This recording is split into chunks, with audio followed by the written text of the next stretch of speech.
আজরাইল ডাক দিয়া কই পয়গম্বর, কান্নার কোনো কথা তো বলি নাই, আপনি এই সফর হলো আপনার আনন্দের সফর,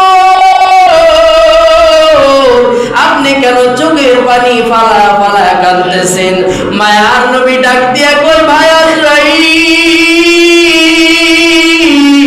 মৃত্যুর যন্ত্রণা যে এত কঠিন, আমার উম্মতেরা এত কষ্ট সহ্য করতে পারবে না।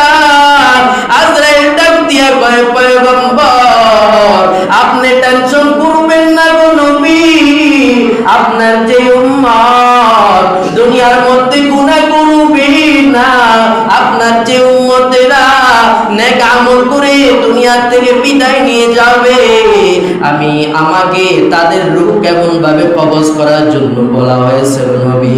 ও নবী, আমার সন্তান যেমন মায়ের কোলের মধ্যে দুধ পান করতে করতে ঘুমায়া যায়, মায়ের কোনো খবর থাকে না সন্তান কোন পাক দিয়ে ঘুমাইয়া গেল, আপনার যে উম্মতেরা দুনিয়ার মধ্যে নেক আমল করবে,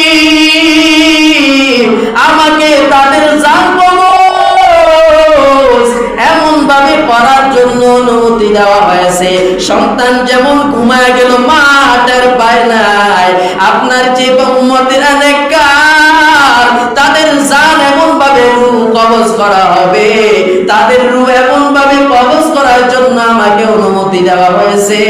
আমি আজরাইল তাদের সামনে গিয়া তাদের রূহ কবজ করব, কিন্তু তারা কোনোভাবেই কোনো টের পাবে না।